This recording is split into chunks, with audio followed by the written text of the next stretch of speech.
Hello, everybody. Thanks for joining in. I see people slowly trickling in. Way to be early. Early is on time. On time is late. That's my philosophy. So.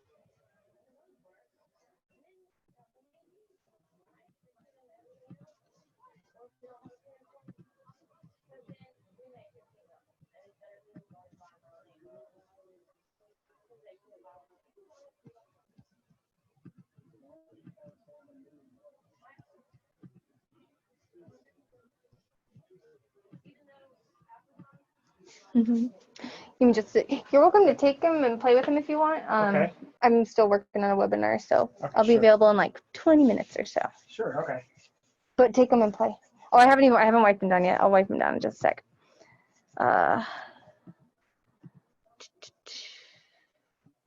Yeah, I mean, I can come back. It's no rush. Oh, no worries. I'm gonna wipe them down real quick.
Ooh. Hi. Hey, I don't know what happened to my background. Let me fix that. It's weird.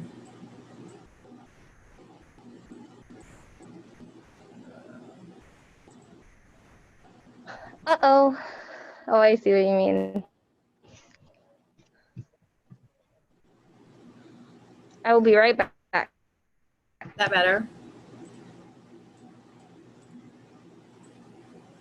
Yeah. It's just your background, not the virtual. But it's nice and clean.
How are you, Janet?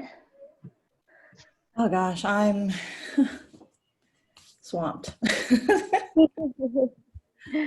So Did you swamped. dye your hair? No, Oh, I mean it looks really. I color my grays. I mean, It looks really pretty. I mean, it looks like it's like lighter a little bit or something. I don't probably know. because The light. probably maybe the light's hitting it. I guess. I don't know. Oh my god, my hair. Really for those of you just tuning in, I know we're probably gonna get quite a few people right around noon, so we'll start maybe 5 to 7 minutes after. I just launched a poll, curious about the type of cameras you use, and if you guys have any Tamron lenses now. I would just like to know what people are using. So, and for the record, my name is not Sean Kaiser. My name is Sarah Strick. I work with Tamron, but I'm using Sean's login. I was wondering. Yeah, Sean is on vacation, so I'm kind of I'm hosting him. So, How are you, girl? and I'm in store right now, hence no smiles for you. I'm good. I'm good. This is my first overnight trip since March. I was wondering why you're wearing a mask on camera. Yeah. I'm at Bedford's in Little Rock right now. So we have kind of a nice theater set up. So if anyone comes in, they can see the webinars, and then I have all the lenses and swag. If you like swag, come to Bedford's Little Rock, because I have stuff I don't want to take back with me to Texas, like bags and pins and cloths. Hey Sarah, is my mic okay? My video's okay? Yep, your mic sounds good. The video is a tad laggy, but I don't know if that's on me or on you, but either way, it sounds good. So That's weird. and it's like intermittent, so I'm sure it's fine. Okay. Hi, Luke. Hello. I changed identities. I am. I am now. Whoa! Are you sitting in one of those like cube Egg chairs? Oh yeah, Yeah, it is. It Oh is a my very God. large egg chair. Oh, I'm so jealous. I I'm- love those things. You know, I'm not at the office, so had to utilize the back porch for this one. Oh man! Every time I go to Target, I'm like, I So love it. tempted. It is so worth it. It is so worth it. How are you? I feel like I haven't seen you in forever. I know it's been a minute. Good. Just kind of getting through all of the stuff going on right now, and but it's been good. It's been good. Good. Hey Sarah. All right.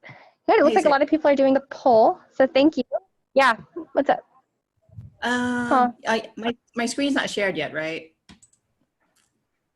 Not your screen, just your camera. Okay, because I need to make some minor adjustments on the thing here. Okay, cool. What camera brand do you use? Unfortunately, I don't use your lenses.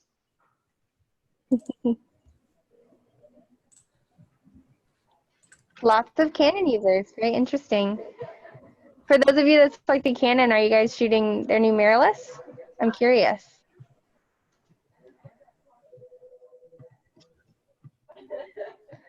And if you are just tuning in, go ahead and answer the poll if you can, and then let us know in the comments where you're tuning in from. Make sure you've selected, well, you're more than welcome to send it just to the panelists, but you can also send it to everybody. So we're going to give it just a few minutes because people are starting to roll in. Yay! I'm so glad that you attended Jeff's workshop. That was fun. I didn't realize we almost butted up to this one. So in just a few minutes, Luke will do a quick intro and pass it over to me, and then we'll get started. Janet, are you good on sharing your screen? It's green on your screen, right, since you're a panelist? Yes. Good deal. Cool.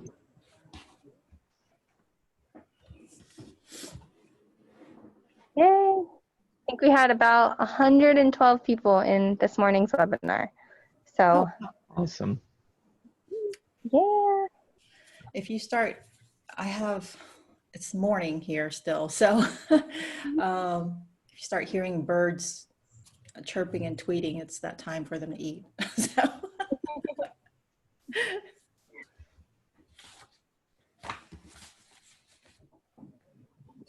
Every time I see something hummingbird related on like TikTok or Instagram, I think of you. I know. I appreciate your TikTok links that you send me. I feel like if I would have, I don't know if I'm late to the game, but if I would have started that hummingbird trend, maybe I've gone viral. I think there's still a chance. I think there's so. So we're gonna give it just a few more minutes, let more people join in. Let me know in the chat if you are tuning in right after Jeff's. You know, we just had Jeff's landscape class, which was awesome and thorough as usual.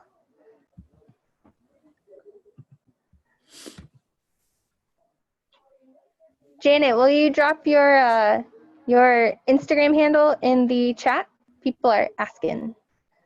Oh, sure. I'll have my screen up later as well. Cool. But let's see here. Yay, Michelle, I'm so glad you're loving these. These are really fun for us to do.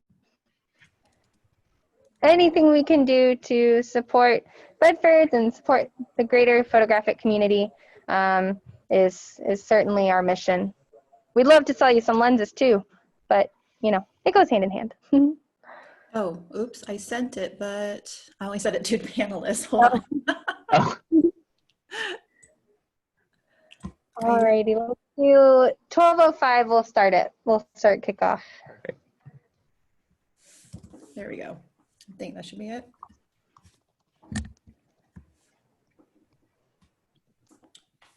So what time zone are you in, Sarah? Central. So you are So it's noon. Noon, okay. Yay, Barbara. Well, we can, Barbara said the landscape webinar made me want a few Tamron lenses. Well, we can take care of that for you. We can absolutely make that happen. And keep in mind, if you're not tuning in from a location that has a Bedford store, that is A-okay because you can shop online with them. Absolutely. Alrighty, one more minute and then we'll get this started, everybody. Okay, I need to grab one thing. Hold on. No worries. Hey, Shauna, I see you are having audio issues. If I'm not having audio issues on my end. If you want to send that question to everybody, because I'm not sure what everyone else is feeling. Can everyone hear us all okay? I mean, I can hear you, but we'll see. I think, okay. All right, good. Good deal. All right, and if you haven't taken the poll yet, if you could, I'm just always curious. Oh, wow, 50-50 split on do you own Tamron lenses, literally 30 and 30, that's amazing. Okay. Lots of Canon users, lots of Nikon users. Good deal. All righty, well, I think we have 70 people in here. Luke, you wanna go ahead and get started? Yeah, absolutely. So first off, I want to say thank you for everybody joining in with us on this Saturday, and appreciate Tamron for hosting this and letting us be a part of this as well. If you're not from around the Arkansas, Missouri, and Oklahoma region, you can shop at Bedfords at bedfords.com. If you are in that area, go ahead and visit us at our local stores. We'd be more than happy to help you out with any regard that we can. So, Sarah, I'm going to send it over to you, and you can kind of let us know what we're going to be doing. Yeah. Well, first off, despite what the label might say, my name is not Sean. My name is Sarah Strick. I am the Tamron Rep for quite a few states. I cover Texas, Arkansas, Oklahoma, Louisiana.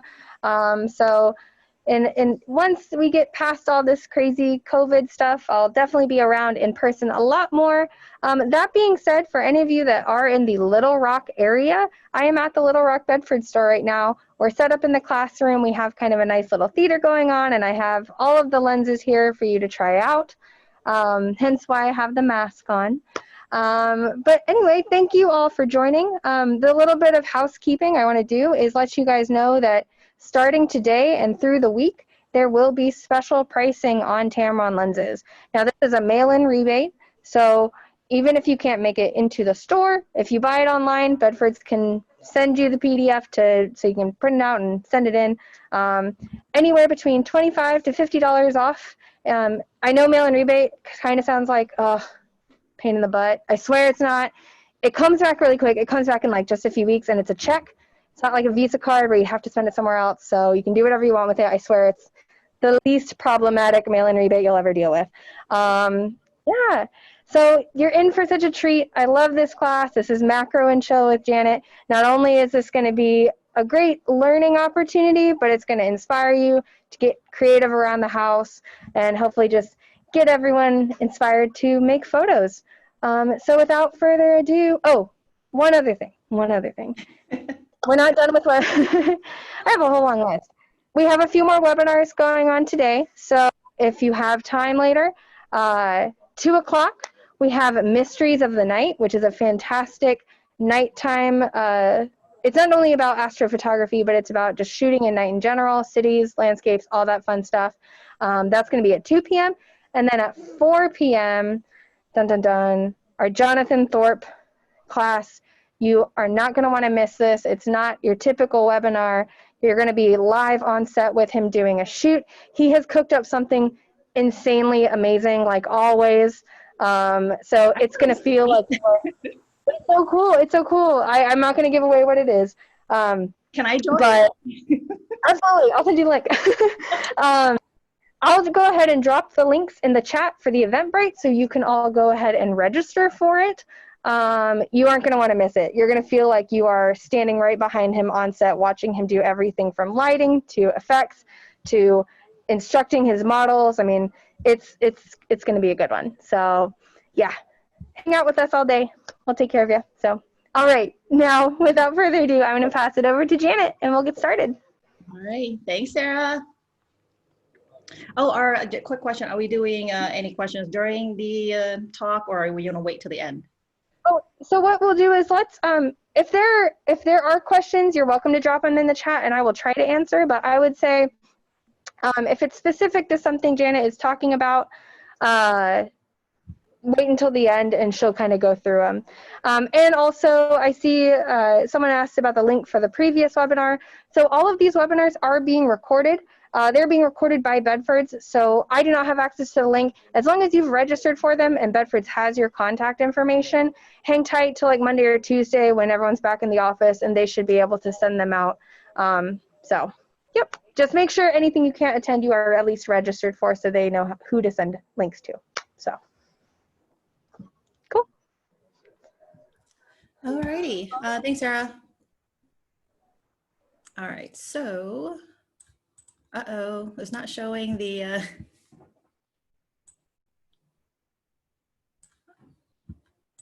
Sarah. What's going on? It's not showing the, Oh, the hold on. keynote. It says, so all panelists should be able to share screen.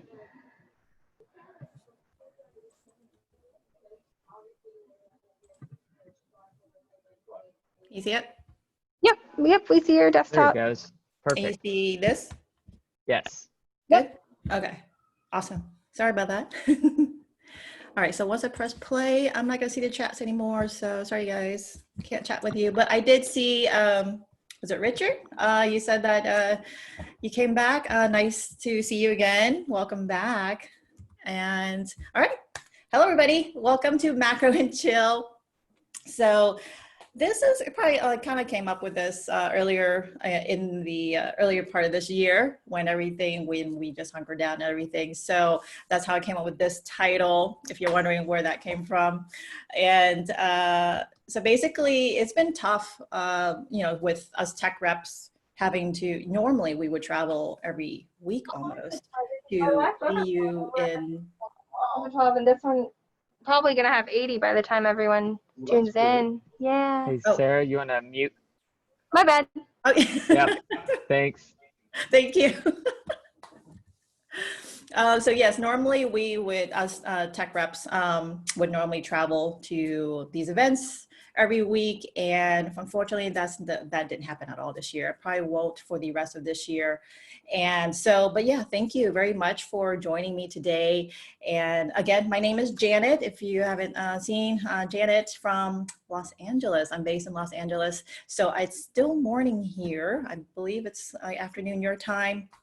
So yes, thank you. If you start hearing some tweets and chirps and birds, I have a lot of birds on my balcony. If you see me darting, my eyes are like, there's bird activity, so I apologize for that. All right, so here's a quick overview. We're going to talk about what is macro photography, a little bit about that.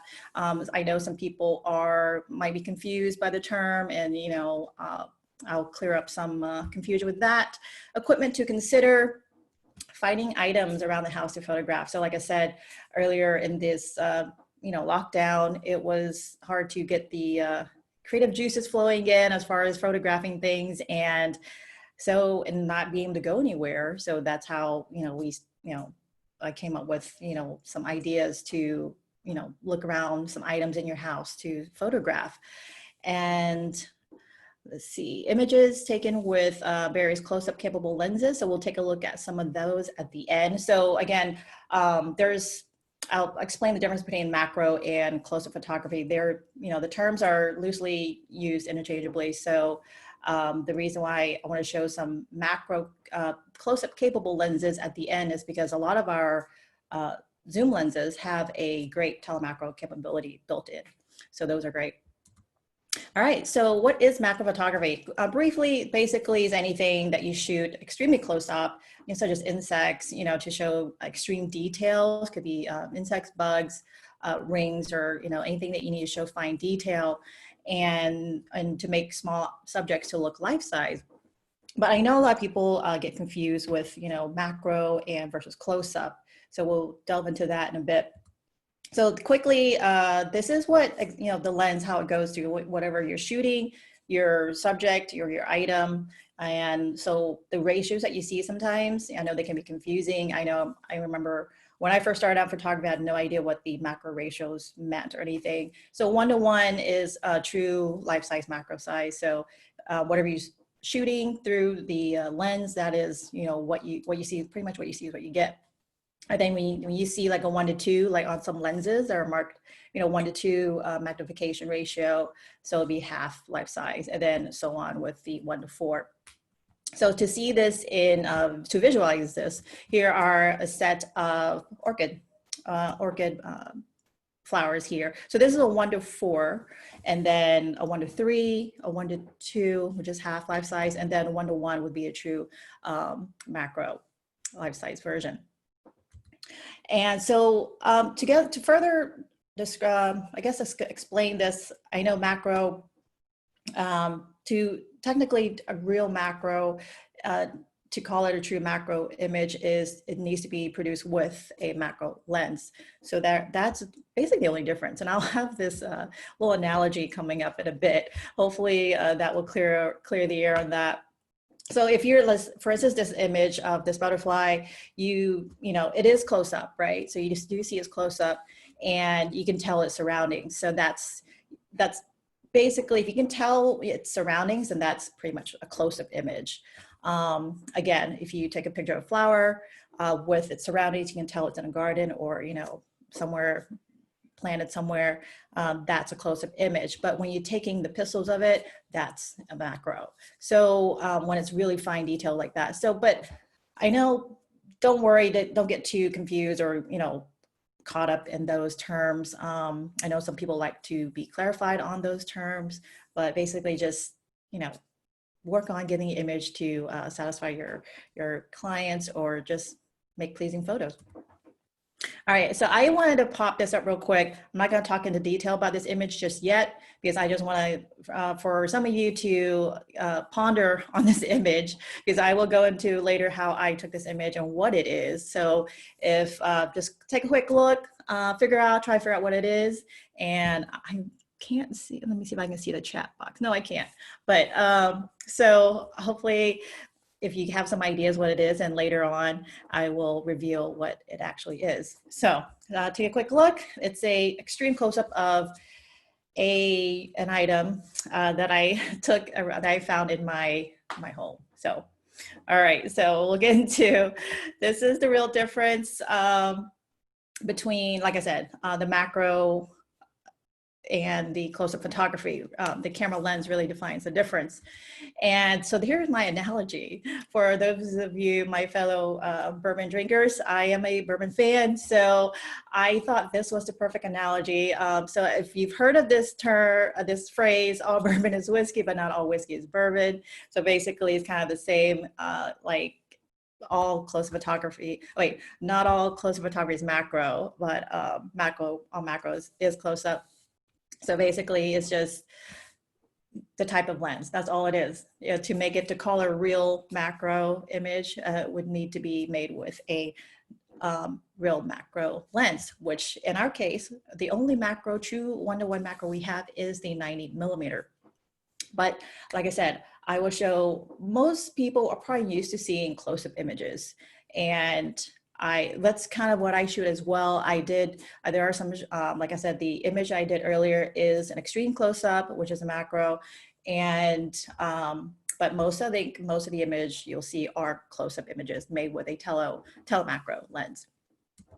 All right, so quickly, I'm going to go over the lens designations, only because as you see through the images, the bottom right hand will be the type of lens that was used to shoot that image. And just in case you don't know, I know a lot of people get, they have no idea what's all these letters on not just our brand, but other major manufacturers lenses with all those letters and those markings. So DI on our lenses stands for it's optimized for a full frame camera. So it's full frame lens. DI2, they're optimized for crop sensor or APS-C. And DI3 are for mirrorless. So, we just came out with a whole lineup for Sony cameras. So I think I was able to squeeze in some last minute images taken with some of the newer Sony lenses of macro capability. All right, so equipment to consider, obviously a macro lens or a telemacro capable close-up capable lens. Tripods, definitely if you're shooting extremely up close. I normally don't shoot with a tripod, but there are some cases in that I did have to use the tripod, just because when you're setting up like your little setups, if whatever you're shooting is just a lot of setting up, and definitely the tripod came in handy, and just to keep it steady as well. Because when you're shooting extremely close, it's so easy to get out of focus. So definitely a tripod if you have that.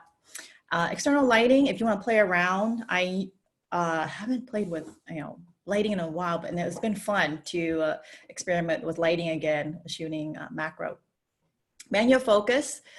Like I said, when you're getting really close, it's just easy to manual focus. I kind of just shift myself sometimes when you're moving slightly in and out. And so that helps. Helping hands. These are, I'll show them a little later. There's an image I think I have, but I'm gonna show you real quick. So these are little, I don't know if you've seen them, but there we go. These little, they have like these little alligator clips. Like I have a little feather right there, right? So that's good to, if you need something really small and delicate, and that can hold it for you while you're shooting. And a remote or a shutter release cable.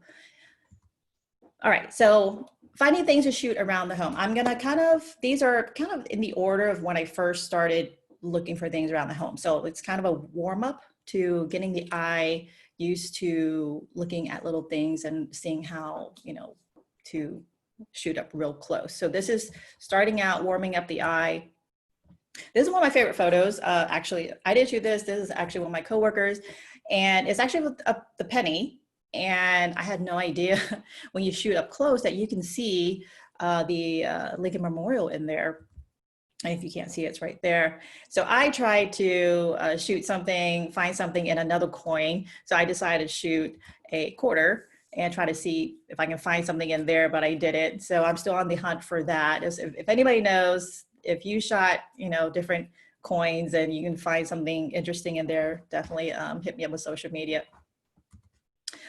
This is actually a banana I bit into, and I was just like, you know, let me take a shot of this and see what it looks like up close. I did use a flash off to the side.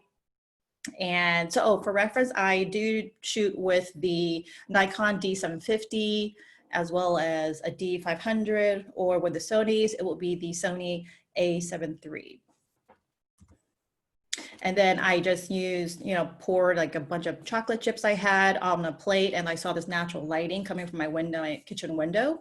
So I just decided to shoot up close on those. And like, again, this is just warming up my eye to getting used to seeing things extremely up close. This is a cute idea. This was little miniature Lego items that you could probably, you know, if you have kids indoors, you know, this could be a fun project to do with them. Have them set up their little Legos, and then you can use fairy lights in the background to just shoot up close and create some scenarios, fun scenarios like that. And I've been seeing this trend a lot too. So a lot of people are doing, you know, taking these figurines, these like Wonder Woman or Batman, they're setting them up in these scenarios, you know, and creating like little smoke images or something. In this case, you know, this is, you know, with some water and some rocks, and makes it look like she's in like, you know, the land or something. But this is definitely fun to play around with if you have your kids. I've had them set up their little figurines, and you can take shots of them for them. So this was a new hobby. Actually, it took a pandemic for me to get into birds. So that's why I have, like, you know, all these bird feeders now, and I got into hummingbirds. So I figured, you know what, I have all these hummingbirds like keep flying around. They keep coming to my feeders. Why not try and photograph them? So this is a shot of one of my resident hummingbirds. This is shot with the 150-600. I know this is not considered you wouldn't think of the 150-600 as a macro lens, but it does have an awesome telemacro capability. So if you didn't know, you can zoom it all the way out. If you have a zoom lens, what you do is you zoom the lens all the way out, and then if you know the lens's minimum focus distance, you try to situate yourself, you know, within that range or as close to it. So in this case, my hummingbird feeder, I stood myself like a little over 7 feet, because the lens capability is around that. You can stand around that close to do a telemacro. So this is, in this case, that's what that is. So, and another example, I do have an image. So this is how close I was standing. So with the 150-600, most people think that's more of a lens for going on safari, or you're out in the shooting wildlife or something, right? Something, a vast area. So in this case, I'm just in my small balcony, zoomed all the way out to do a telemacro shot of my hummingbird. So if you didn't know, you could do that. All right, so now we're getting a little more warmed up. Now I'm finding objects around the house, more objects. If you can think you might know what this is, the fun thing about macro is to shoot things really up close and try to make them abstract to the point where people don't know what they are, or they think they know. So this was a fun thing I was trying to create. When I first looked at it through my lens, it just, you know, looks like this really jelly-like plant, right? So I wanted to make it have that feel. So I was playing around with different angles and, you know, kind of shifting. If you can see, I'm kind of shifting the focus back and forth. And I was trying to make it look like a jelly-like plant. But it's actually a ring. So it's a little ring that I found while I was cleaning, you know, going through the boxes, finding something small to shoot. And I was like, you know, maybe I can make this look like a plant. So that's what I did. So it's actually a ring. And here is the setup. I used like a little LED flashlight. It's really tiny. So to light up the back a little bit, put it on, set it up on a little coaster to make it look like soil, I guess you could say. And yeah, I just play with different scenarios or different angles to get the angle I like. So here's another fun thing to do to, again, warming up to different ideas of shooting macro. This is actually just a bowl of water and oil. So if you didn't know, you know, some of you might have heard this trick where you just fill up a bowl. In this case, I used a Pyrex bowl and fill it up with water and some drops of oil. It can be any kind of oil. And I've also heard one of my coworkers, she told me that you can use a dishwashing liquid as well. So, and then what you can do is on the bottom for the lighting, because this was in the beginning, I was really limited to my sources of stuff to use. And I only have one flash, so, and a lume cube, and those little LED flashlights. So in this case, to get the light illuminating from the bottom, I don't know if you've heard this trick, but you can use an iPad. So you have an iPad right here, and just look up any colors you like and background. So in this case, you know, there's a, you know, background color like that, and then you put the bowl of oil and water on top of it, and it'll illuminate. And then you can, you know, get your macro and shoot like the different bubbles like I have there. So that's a cute little fun idea that I tried. And then if anyone can guess what this is, you get brownie points. So this again is another kitchen item. It's actually let me see if I can look in the chat box and see if anybody can guess it. Oh, I don't have the chat box. Okay, so anyways, it is actually a whisk. So it's a whisk, it's on the end, and I was trying to make it look like an abstract flower. And the lighting is actually, let me see if I have it. No, I don't. Okay, so the lighting is actually an off camera, the one flash that I have. And I use different gels. Actually, I have another image later and I'll show you the setup. It was the same setup where I used the flash and I split the gels on, I attached those split gels onto the flash to create the multiple colors in the background. Since like I said, this is the beginning and I didn't have any colored cardboard paper or anything like that to create backgrounds. So this was my way of trying to create the illusion of a background. So I use a flash with split gels on it. All right, so here's my next setup. This was my attempt to try, I was playing around with water drops, and I wanted to try and do water drops, again, using the iPad and just choosing like any background or, you know, brightly colored, any background you like to experiment with. In this case, I did this flower that was bright, and I put the dots all on it with the water drops. And then, so I kind of played around with that. And so again, that's just the, I had the image on my iPad, as you can see right here. And then with the little plexiglass I had, and with the water drops to help it bead up, if you can see, because you know, sometimes if you put water on, it just becomes flat. And so to help it bead up, I sprayed Rain-X onto the plexiglass. So when you, as you drop, if you have a dropper, you drop it carefully, it will kind of bead up and round up a little bit more. And so I played around with that. And I tried it with a different background, with a different flower. And I think I like this one better. I don't know, what do you think? You guys let me know. Here's another idea, again, with my little Pyrex bowl.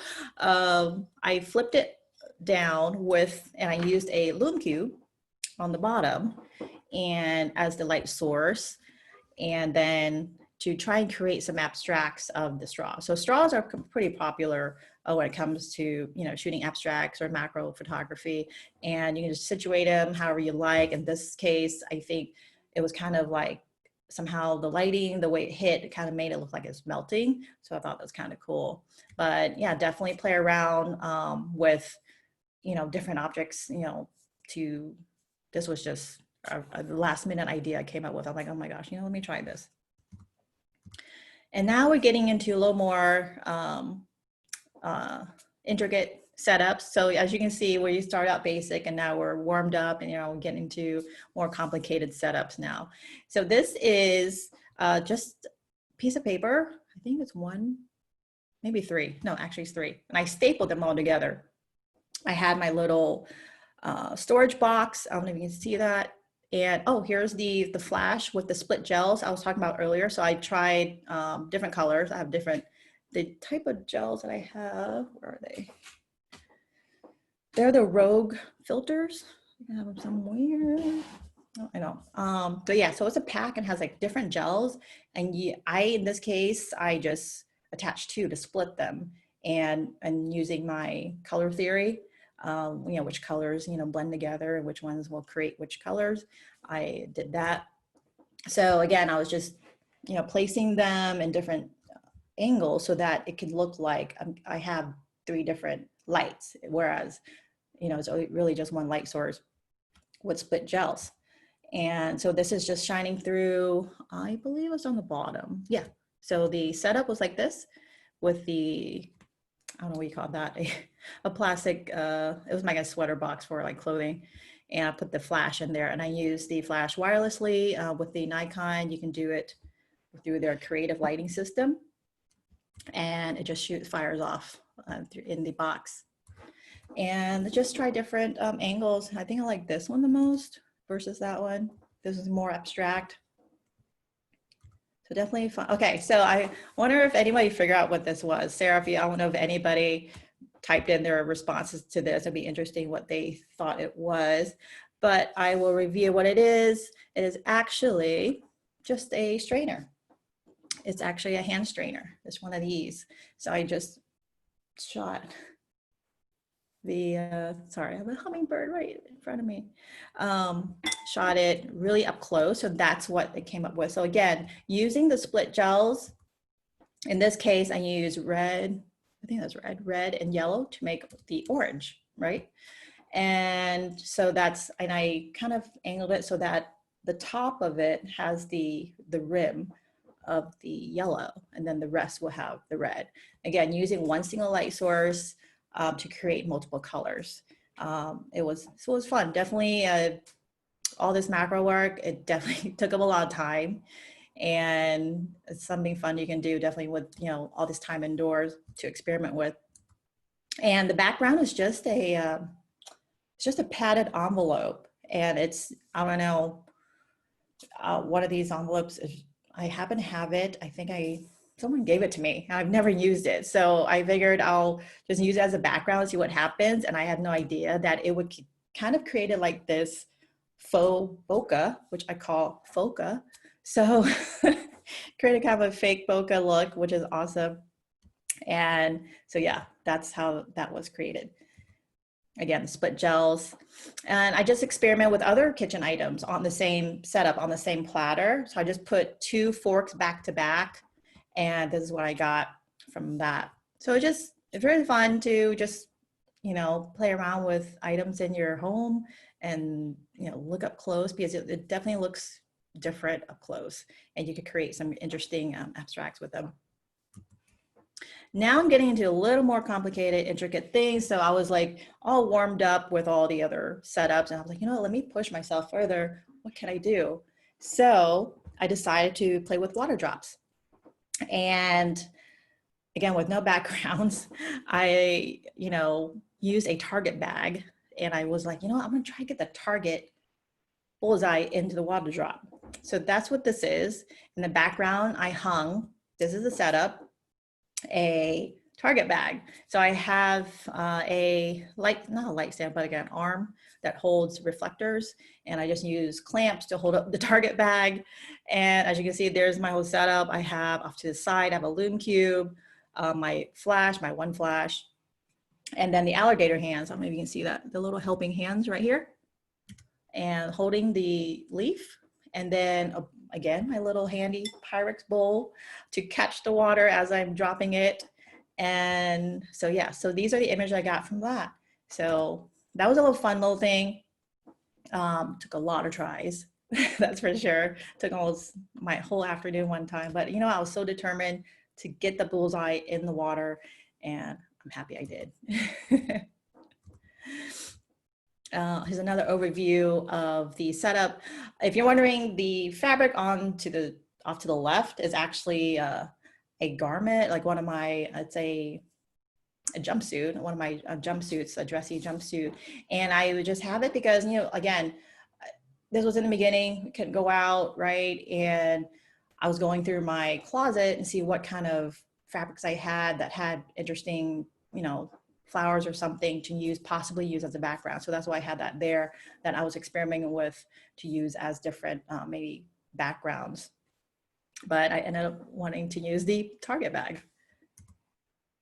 Now here's some examples of, these weren't shot by me, these are some examples to do more abstracts. If you're able to go to some botanical gardens, or you have some great flowers of your, you know, at home, you know, experiment with different textures on the petals, or, you know, pistils as well.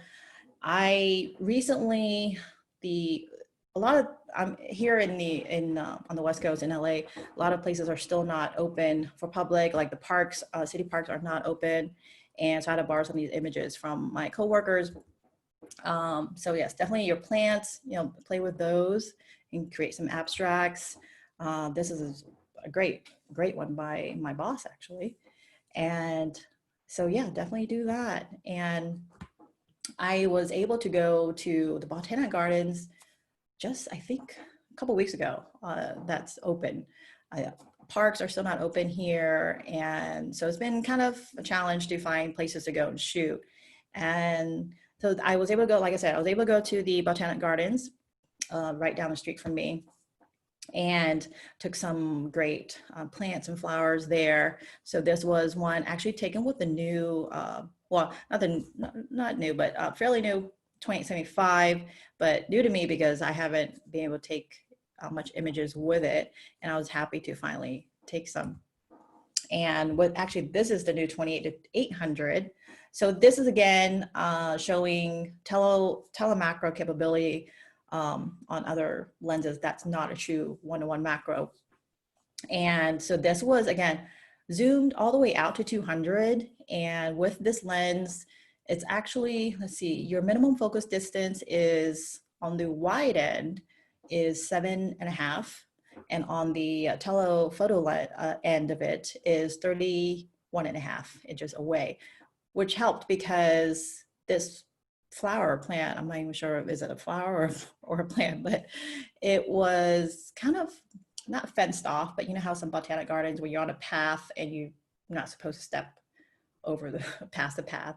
So I was trying not to step past over it, and it was kind of far in, but I, you know, zoomed the lens all the way out and was able to capture this, and I was totally happy with it. And more flowers.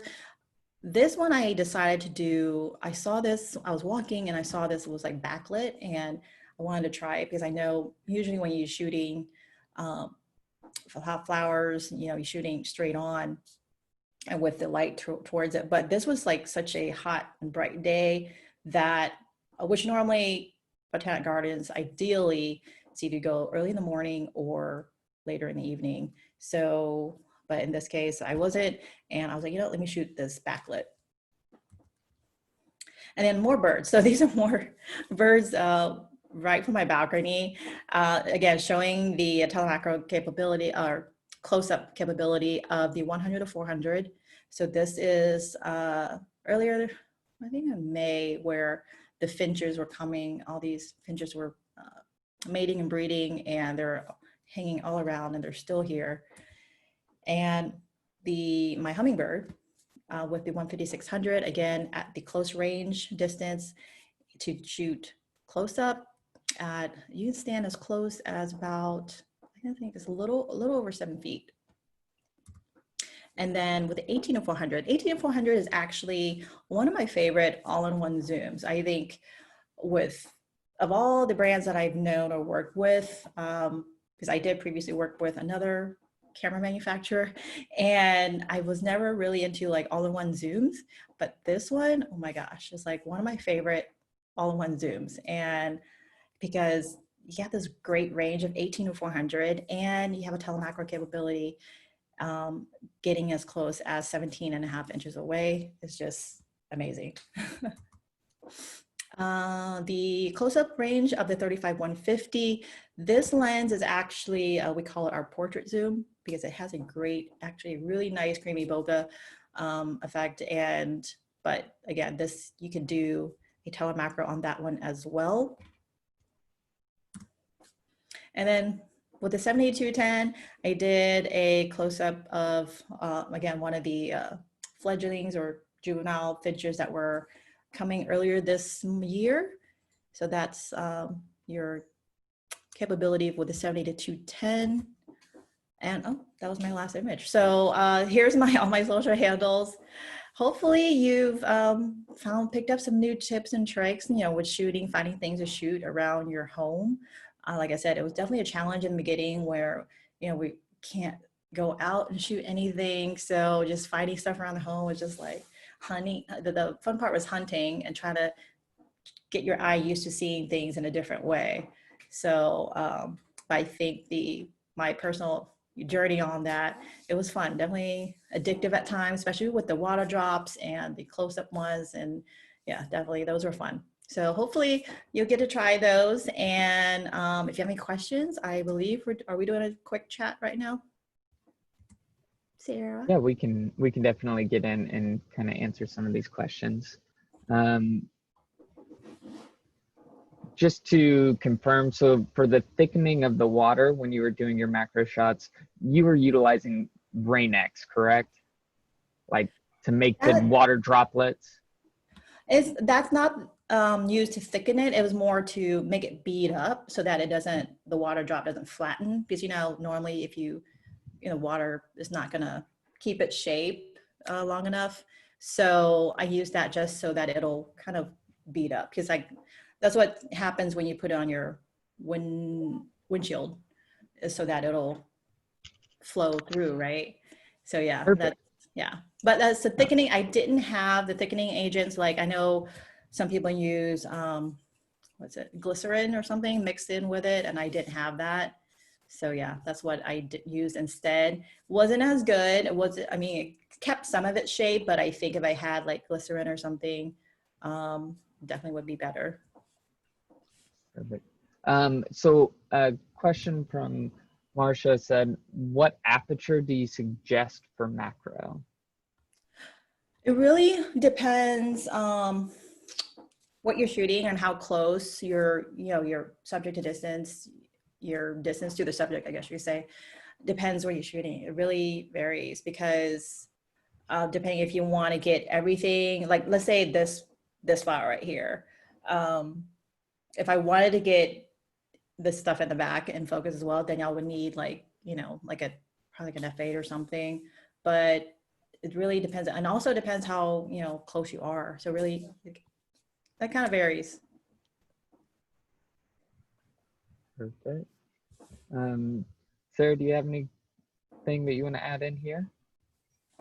No, I think if there are no other questions, I think we'll go ahead and wrap this up. Thank you so much, Janet. This was awesome. It's fun. And just a quick reminder, if you scroll back through the chat, I did drop the links for our night photography class that's happening at 2 p.m.